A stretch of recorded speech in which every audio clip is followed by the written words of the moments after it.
ఆత్మ గౌరవం, ప్రాంతీయ అస్తిత్వం, హక్కులు, ఉనికిని కాపాడుకోవడం, ప్రపంచంలోని ఏ ప్రాంతం వారైనా ఏదైనా పరంగా పెట్టి వీటిని కాపాడుకోవాలనుకుంటారు. సామాజిక సామరస్యం, శాంతి కొనసాగాలంటే ఇవి అవసరం కూడా.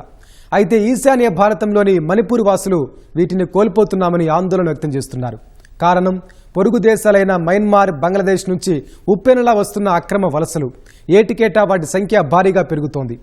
ఈ వలసలు సామాజిక అశాంతి, సాంస్కృతిక పరమైన సంక్షోభం, మతపరమైన ఘర్షణలు రాజేస్తున్నాయని మణిపూర్ వాసుల ఆందోళన. ఎందుకు ఈ వలసలు అంతలా పెరుగుతున్నాయి? అక్కడ ఎందుకు ఈ పరిస్థితి? ఈ గందరగోళం వెనక అదృశ్య శక్తులు ఎవరైనా ఉన్నారా? ఇలాగే కొనసాగితే రాబోయే రోజుల్లో మణిపూర్ ఎలాంటి ప్రమాదాలను ఎదుర్కోవాల్సి ఉంటుంది?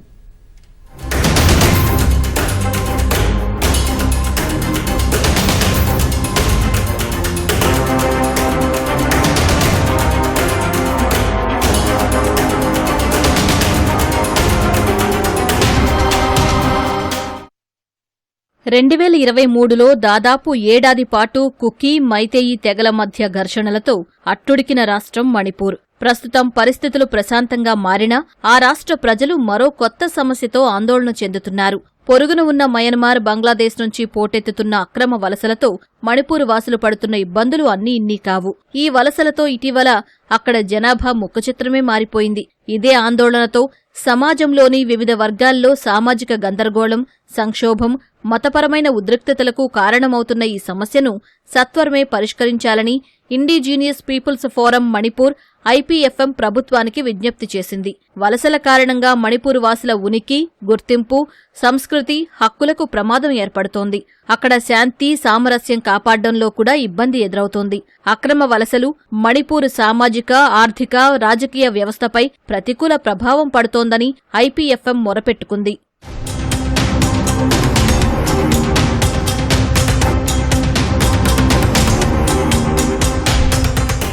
మణిపూర్కు మయన్మార్తో 398 కిలోమీటర్ల సరిహద్దు ఉంది. బంగ్లాదేశ్తో సరిహద్దు పంచుకోకున్నా మణిపూర్కు అక్కడి నుంచి పొరుగు రాష్ట్రాల మీదుగా వలస వస్తున్నారు. అక్రమ వలసల వల్ల మణిపూర్లో ప్రధానంగా జిరీబామ్ లాంటి జిల్లాల్లో జనాభా గణనీయంగా పెరిగింది. 1981 నుంచి 2011 మధ్య ఏకంగా 80.22% ఎగబాకింది.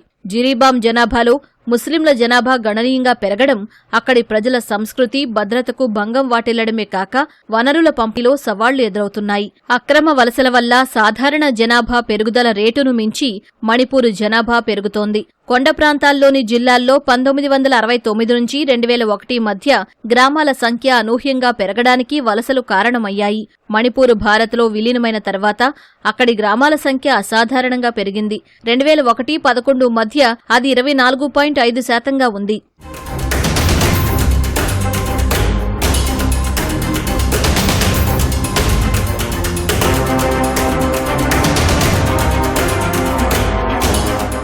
బంగ్లాదేశ్, మయన్మార్ల నుంచి వలసలు పెరగడానికి ఆయా దేశాల్లో నెలకొన్న రాజకీయ, ఆర్థిక, వాతావరణ పరిస్థితులే కారణం. బంగ్లాదేశ్తో భారత్ 4096 కిలోమీటర్ల సరిహద్దును కలిగి ఉంది. మెరుగైన ఆర్థిక, జీవన ప్రమాణాల వేటలో లక్షలాది మంది బంగ్లాదేశీయులు సరిహద్దును దాటి భారత్లోకి వస్తున్నారు. బంగ్లాదేశీయుల్లో ఎక్కువ మంది పొరుగున ఉన్న పశ్చిమ బెంగాల్లోకి ప్రవేశిస్తున్నారు. అక్కడ స్థానికులు ఏజెంట్ల సాయంతో నకిలీ చిరునామాలపై ఆధార్, పాన్ కార్డ్ వంటి గుర్తింపు కార్డులను సులభంగా పొందుతున్నారు. అత్యధికులు పశ్చిమ బెంగాల్లో స్థిరపడుతూ ఉండగా మిగతా వారు ఈశాన్య రాష్ట్రాలు, దేశంలోని ఇతర ప్రాంతాలకు వెళ్లి స్థిరపడుతున్నారు. మయన్మార్లో సైనిక పాలన ఉండడంతో అక్కడ ప్రజలపై నిర్బంధం అధికంగా ఉంది. ముఖ్యంగా రోహింగ్యాలపై సైనిక పాలనను వ్యతిరేకించే ప్రజాస్వామ్య అనుకూల గెరిల్లాలు దాడులు, ఊచకోతలకు పాల్పడుతున్నారు. అందువల్ల ప్రాణభయంతో వారు మణిపూర్ సహా ఈశాన్య ప్రాంతాల్లోకి కంచెలు దాటుకుంటూ వస్తున్నారు. సరిహద్దుల వద్ద పటిష్ట భద్రత ఉన్నా కంచెలు లేని చోట్ల నుంచి వారు భారత్లోకి వస్తున్నారు.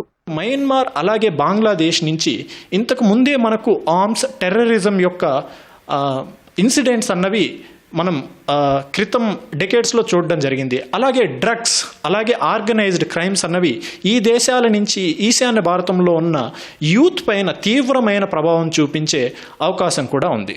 దాంతోపాటు ఇప్పుడున్న పరిస్థితుల్లో ముఖ్యంగా మయన్మార్లో నెలకొన్న రాజకీయ అనిశ్చితి నేపథ్యంలో మీటీ, కూకీ వంటి తెగలు ఈ వలసదారుల యొక్క ప్రమాదాలని మరింతగా ఉధృతం అక్కడ ఏదైతే రాజకీయ అనిశ్చితి ఉందో ఆ అనిశ్చితి మరింతగా పెరిగి గొడవలకి దారి తీసే విధంగా ఉండటం వల్ల అక్కడున్న ఇండిజినియస్ ఫోరమ్స్ అన్నవి తీవ్రమైన కన్సర్న్స్ వ్యక్తం చేస్తూ ఉన్నాయి. దీని పట్ల సెంట్రల్ గవర్నమెంట్ వెంటనే చర్యలు తీసుకొని డీలిమిటేషన్ని చేయడానికి ముందే ఎన్ఆర్సీని కూడా కండక్ట్ చేయాల్సిందిగా అక్కడున్న రాజకీయ సంస్థలు సెంట్రల్ గవర్నమెంట్ని డిమాండ్ చేయడం జరిగింది.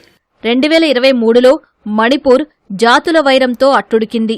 మైతేయి, నాగా తెగలకు మధ్య ఏడాది పాటు జరిగిన ఘర్షణల్లో వందలాది మంది ప్రాణాలు కోల్పోయారు.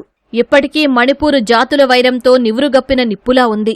ఘర్షణలు మిగిల్చిన చేదు జ్ఞాపకాలు చెరిగిపోలేదు. మైతేయిలకు గిరిజన హోదా కట్టబెట్టాలన్న ప్రయత్నాలపై నాగాలు అభద్రతాభావంతో ఉన్నారు. ఈ పరిస్థితుల మధ్య మళ్లీ అల్లర్లు ఎప్పుడు చెలరేగుతాయో అన్న భయాలు అంతటా నెలకొని ఉన్నాయి. జాతుల వైరంతో చెలరేగిన ఈ ఘర్షణలు మణిపూర్ చరిత్రలోనే మాయని మచ్చను మిగల్చగా ఇప్పుడు మయన్మార్, బంగ్లాదేశ్ నుంచి పోటెత్తుతున్న వలసలు ఆ సమస్యను మరింత పెంచుతుందనే ఆందోళన నెలకొంది. దీనికి తోడు భద్రతాపరమైన సమస్యలు కూడా మణిపూర్ వాసులను కలవరపెడుతున్నాయి. ఘర్షణల సమయంలో అల్లరి మూకలకు మయన్మార్ నుంచి ఆయుధాలు సరఫరా అయినట్లు నిఘా వర్గాలు గుర్తించాయి. 4 వ్యక్తులను భద్రతా దళాలు అరెస్టు చేశాయి కూడా. ఆయుధాలు, మందుగుండు సామగ్రిని స్వాధీనం చేసుకున్నాయి. ఇలాంటి పరిస్థితుల మధ్య మణిపూర్లోకి పెరుగుతున్న వలసలు ఆ రాష్ట్ర ప్రజల్లో మరింత భయాలను పెంచుతున్నాయి.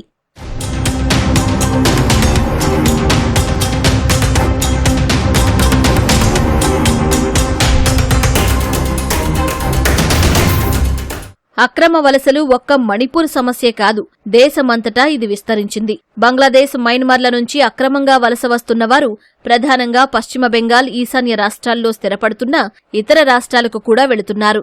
దక్షిణాదిన తమిళనాడు, కర్ణాటక, కేరళలో బంగ్లాదేశీల సంఖ్య అధికంగా ఉన్నట్లు అంచనా.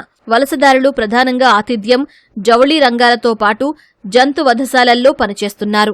భారత్లో దాదాపు 2 కోట్ల మంది బంగ్లాదేశ్ వలసదారులు అక్రమంగా నివాసం ఉంటున్నట్లు 2016లోనే కేంద్రం ప్రకటించింది. ఇప్పుడు ఆ సంఖ్య మరింత ఉండొచ్చని అంచనా.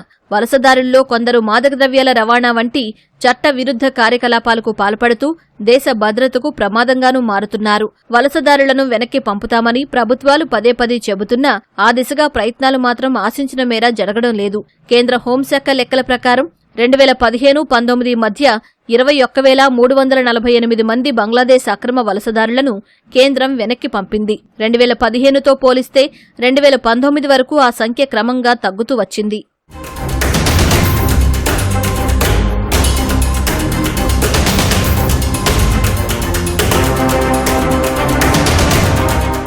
మతం, జాతి, రాజకీయపరమైన కారణాలతో స్వదేశంలో పీడనకు గురైన వారిని శరణార్థులుగా పిలుస్తారు. మయన్మార్ నుంచి భారత్కు వస్తున్న వారిలో సైనిక పాలనలో అణచివేతకు గురైన వారు ఉన్నా బంగ్లాదేశ్ వలసదారుల పరిస్థితి అలా కాదు. బంగ్లా నుంచి అక్రమంగా భారత్కు వచ్చే వారిలో అత్యధికులు ఆ కోవలోకి రారు. ఆర్థికపరమైన కారణాలతోనే వారు వస్తున్నారు. అందువల్ల భారతీయులు ఇబ్బంది పడేలా వారిని అక్కున చేర్చుకోవలసిన అవసరం లేదు. వీలైనంత ఎక్కువ మంది వలసదారులను వెనక్కి తీసుకునేలా బంగ్లాదేశ్ ప్రభుత్వంపై కేంద్రం ఒత్తిడి పెంచాలి. ఇటీవల థాయిలాండ్లో బిమ్స్టెక్ సదస్సు సందర్భంగా బంగ్లా తాత్కాలిక ప్రధాన సలహాదారు మహమ్మద్ యూనస్తో భేటీ సందర్భంగా అక్రమ వలసలను నియంత్రించాలని ప్రధాని నరేంద్ర మోదీ విజ్ఞప్తి చేశారు. మయన్మార్లో సైనిక పాలన ఉంది కాబట్టి అలాంటి విజ్ఞప్తులు, ఒత్తిళ్లు సాధ్యం కాకపోవచ్చు. బంగ్లాదేశ్ విషయంలో ఆ అవకాశం ఉంది కాబట్టి అధికార, విపక్ష పార్టీలన్నీ వలసలను కట్టడి చేసేందుకు పనిచెయ్యాలి. ఉన్నవారిని పంపడం సహా కొత్తవారు కూడా రాకుండా కట్టడి చెయ్యాలి. ఈ ఇల్లీగల్ మైగ్రేషన్తోని అక్కడ ఉన్న వాళ్ళ సంఖ్య పెరిగిపోతూ ఉంటుంది. అంటే ఇక్కడ ఆల్రెడీ కుకీస్ వాళ్ళు ఉంటారు కదా, వాళ్ళ బంధువులు, వాళ్ళకి తెలిసిన వాళ్ళు కూడా అక్కడి వేరే ప్రాంతాల నుంచి ఇక్కడికి వస్తూ ఉంటారు. అది ఎందుకు వస్తున్నారు ఏంటి అనేది పెద్ద కాంప్లెక్స్ ఇష్యూ అది. సో ఆ రావడాన్ని ఆపటేందుకు ప్రభుత్వం బాగా ప్రయత్నం చేస్తుంది, కానీ చాలా కష్టమైన పని. ఎందుకంటే ఆ బార్డర్ మయన్మార్కును ఇండియాకు బార్డర్ ఏదైతే ఉందో అది 1600 కిలోమీటర్ల పైన ఉంది అన్నట్టు. దానికి పూర్తిగా ఫెన్సింగ్ లేదు. ఇప్పుడు ఫెన్సింగ్ చేయాలని ప్రయత్నం చేస్తున్నారు, ఫెన్సింగ్ చేసినా కూడా ఎంతవరకు ఆపగలుగుతారు అనేది చెప్పడం కష్టం. ఎందుకంటే చాలా బార్డర్ సెక్యూరిటీ కావాల్సి వస్తుంది, చాలా విజిలెన్స్ కావాల్సి వస్తుంది, దానికి చాలా ఖర్చు పెట్టాల్సి వస్తుంది అన్నట్టు. అంతకుముందు రిలేషన్స్ బాగా ఉన్నప్పుడు చాలా బాగుండేవాళ్ళు. ఇక్కడ వాళ్ళు బయటికి పోయేవాళ్ళు, బయటి వాళ్ళు ఇక్కడ వచ్చేవాళ్ళు. మార్కెట్ ఉన్నప్పుడు వాళ్ళందరూ ఇక్కడికి వచ్చి కొనుక్కొని మళ్ళీ తిరిగి వెళ్ళేవారు. పెద్ద సమస్య ఉండకపోయేది. కానీ ఇటీవల కాలంలో మీరు చూసినట్టయితే సమస్యలు బాగా పెరిగిపోయినాయి. అల్లర్ల తర్వాత శాంతి కోసం ఆశగా ఎదురుచూస్తున్న మణిపూర్ అక్రమ వలసలతో ఎక్కువ ఇబ్బంది పడుతున్నందున కేంద్ర ప్రభుత్వం ఈ అంశంపై తక్షణమే దృష్టి సారించాల్సిన అవసరం ఉంది. మరోసారి జాతుల వైరం తలెత్తకుండా అక్కడి ప్రజల ఉనికి, సామాజిక, ఆర్థిక, సాంస్కృతిక ప్రయోజనాలు, హక్కులు దెబ్బతినకుండా పాలకులు చర్యలు చేపడితేనే ఈ చిన్న రాష్ట్రానికి మేలు చేసిన వారవుతారు.